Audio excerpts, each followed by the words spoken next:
Baxın, burada bu o müsahibələrdən. qədər önəmli bir detaydır, nüansdır ki, nə?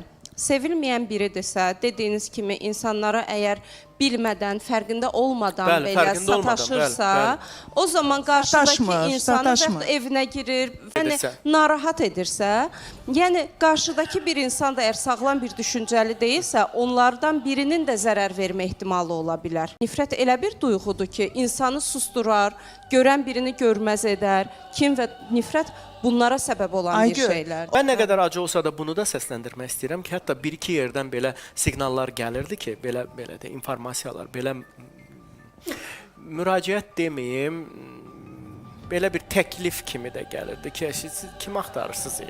Bu nəyin axtarırsınız? Yəni bu nəyin axtarırsınız ki, o nə? Müəllim, ümumiyyətlə bu cür acı da olsa. insanlarla bağlı müvafiq qurumlara müraciət edib deyə bilərlər ki, ictimai təhlükəlimi, hər hansı bir narahatçılıqla bağlı uşağımızın həyatına görə narahatıqsa, aidiyyatı qurumlar bu kimi insanlarla Aydındır. bağlı Belə psixoloji problemlərdir, travmalardır. Bunları hamımız yaşaya bilərik və hamımızın yaşamaq ehtimalı da %90-dır. Yəni ki, bundan heç kim sığortalanmır. Çox da yayılmış xəstəlikdir. Bəli, yana görə yaşlı insanlarımıza qarşı biraz diqqətli olmalıyıq biz.